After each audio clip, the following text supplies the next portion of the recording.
আসসালামু আলাইকুম। টক মিষ্টি ঝাল রান্নাঘরে আপনাদের সবাইকে স্বাগত। আজ আমি নিয়ে এসেছি একটি মজাদার রেসিপি। এটি হচ্ছে হাঁসের ডিমের কোরমা। তো চলুন বন্ধুরা, এই হাঁসের ডিমের কোরমা আমি কিভাবে তৈরি করি আপনারা দেখে নিন। হাঁসের ডিমের কোরমাতে দেওয়ার জন্য এখানে আমি কিছু মশলা নিয়েছি। এখানে নিয়েছি কিশমিশ, কাঁচামরিচ আর কাজু বাদাম। এগুলোকে এবার আমরা পেস্ট করে নিব। মশলার পেস্টটা আমরা রেডি করে নিয়েছি। এবার আমরা ডিমের কোরমাটা বানিয়ে নিব। হাঁসের ডিমের কোরমা করার জন্য এখানে আমরা 5টা হাঁসের ডিম নিয়েছি, সেদ্ধ করে পরিষ্কার করে ছিলে নিয়েছি। এবার আমরা ডিমগুলোকে ভাজার জন্য মাখিয়ে নেব। প্রথমে দিয়ে দিলাম লবণ, এবারে দিয়ে দিলাম মরিচের গুঁড়া। এবার আমরা ডিমটা মাখিয়ে নেব।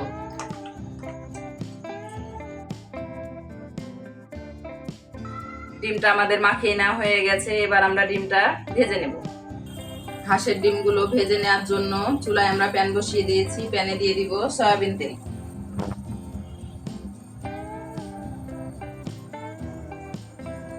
তেলটা গরম হয়ে গেছে। এবার আমরা মাখিয়ে রাখা ডিমগুলোর মধ্যে দিয়ে দিব।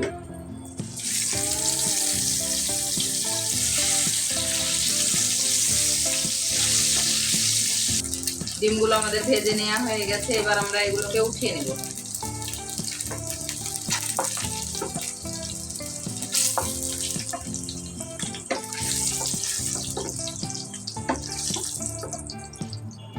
এই প্যানে আমরা রান্নাটা করে নিব। প্রথমে দিয়ে দিব কিছু গোটা গরম মশলা,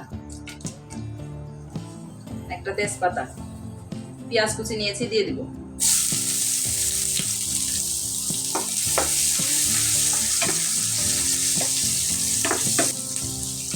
পেঁয়াজটা একেবারে আমরা লাল লাল করে ভেজে নিব।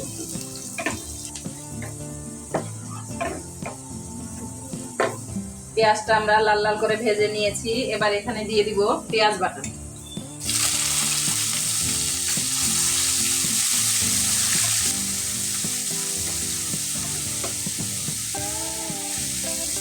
দিয়ে দিলাম আদা বাটা, রসুন বাটা।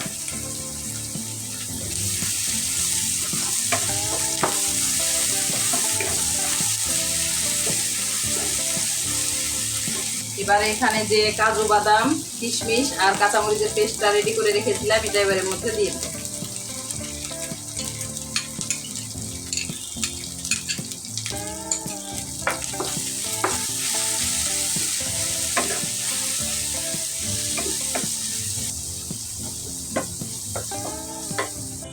এবার দিয়ে দিলাম পরিমাণ মতো লবণ।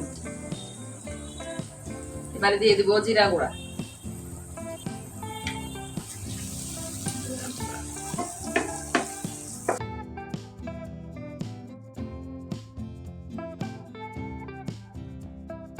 দিয়ে দিলাম সামান্য পরিমাণে মরিচের গুঁড়া।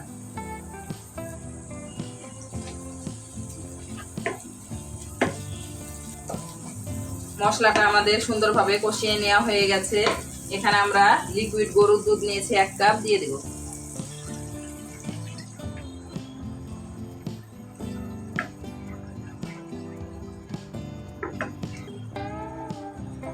গ্রেভিটা ফুটে উঠেছে। এবার আমরা ভেজে রাখা ডিমগুলোর মধ্যে দিয়ে দেব।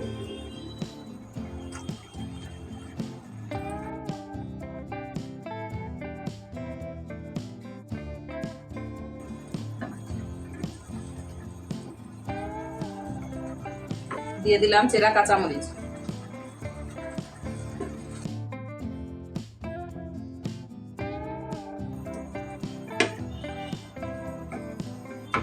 এবারে দিয়ে দিব চিনি।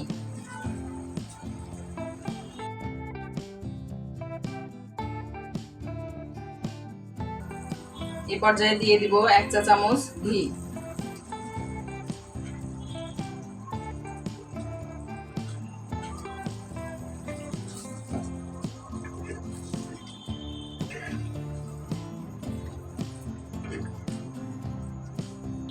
এবারে দিয়ে দিব একটু পেঁয়াজ বেরেস্তা।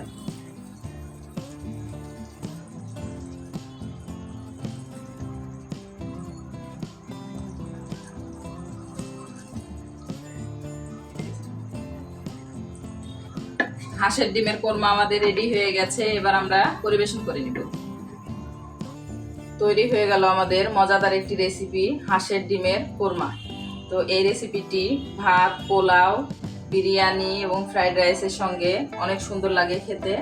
তো এই রেসিপি যদি আপনাদের ভালো লেগে থাকে অবশ্যই লাইক, কমেন্ট, শেয়ার করে আমার চ্যানেলের পাশে থাকবেন। ধন্যবাদ।